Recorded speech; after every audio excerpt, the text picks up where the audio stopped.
Vatican City. The new Prime Minister of Italy, Benito Mussolini, was instrumental in bringing about the treaty. The treaty occurred only a few months before the economic crash that started in America and quickly spread around the world, called the Great Depression. Approximately $90 million worth of gold in lira, I think it was about $1 billion worth of lira, something like that, was given to the papacy by the Italian government. So that, for reparations, for lack of a better word, because we had been suppressed from 1870 to 1929, you owe us all this money. So, Benito Mussolini enslaves the Italian Catholic people, makes them pay this huge sum, which they didn't want to pay. And what does the papacy do with this money? Well, this treaty's in about February or March. In October, the Jesuits crashed the American stock market. And they used their number one short seller, the Irish Roman Catholic Joseph P. Kennedy, to do it. So they sell short, the margin calls can't be met, the stock market crashes, and what happens? The Vatican takes their millions of dollars that they got from Mussolini and they invest it in all the corporations and businesses that are busted on Wall Street, and they buy it all for pennies. So by the time Wall Street comes back into power, the Archbishop of New York completely controls all the major corporations in this country. As banks began to fail, the Federal Reserve did not act to pump money into the system, which it should have done had those in control of it wanted to keep the banks afloat. As the chaos lingered and many lost their jobs and were driven into poverty, the Jesuits created a dictatorship out of the office of the President of the United States. In March 1933, the new president, Franklin Delano Roosevelt, signed into law a state of national emergency.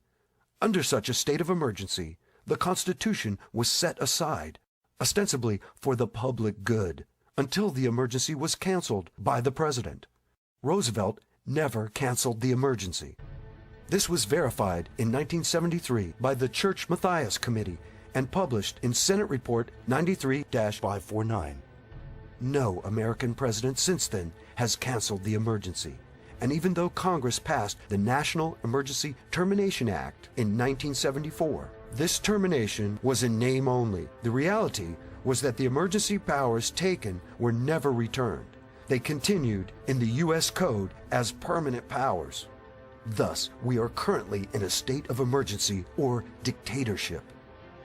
It should also be noted that Roosevelt was a 32nd degree Freemason. FDR was obliged to follow the orders of the head of this secret society. His oath to Freemasonry superseded his oath to the U.S. Constitution. And as we have seen, the man in control of Freemasonry was the Jesuit Superior General. In Germany, the Vatican had in place Adolf Hitler. It is usually not emphasized, but Hitler was a Roman Catholic. Hitler praised the Roman Catholic Church, saying that, "Until now, there has never been anything more grandiose on the earth than the hierarchical organization of the Catholic Church." Heinrich Himmler, Hitler's head of the SS, was also a Roman Catholic.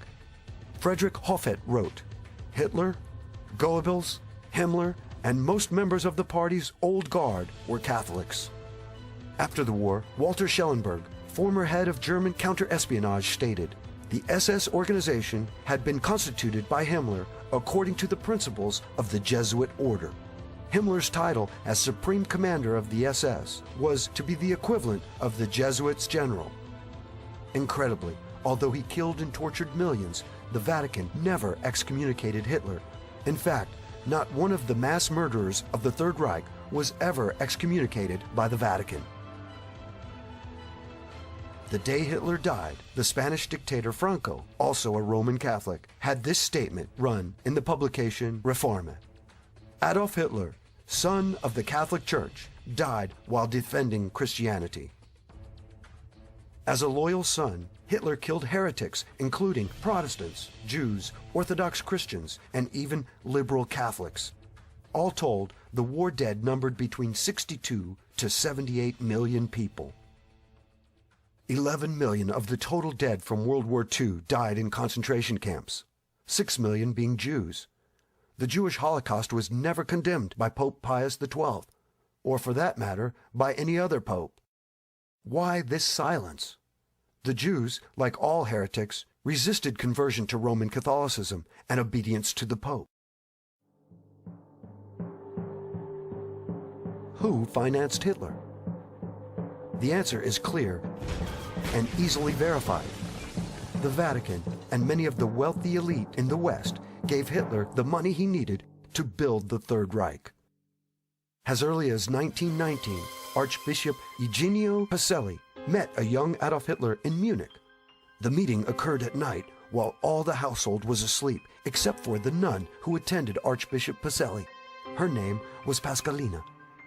According to Pascalina, Hitler told Pacelli that he was out to check the spread of aesthetic communism in Munich and elsewhere.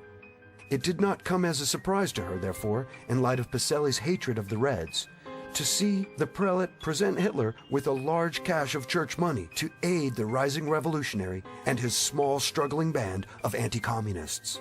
Go, quell the devil's work. Help spread the love of Almighty God, Pacelli told Hitler. For the love of Almighty God, she heard the young man Adolf Hitler reply. Money for this young revolutionary also came from industrialists in the West. Hitler's rise to power was financed by London and New York and Berlin. They were the Knights of Malta running the banking institutions of the world.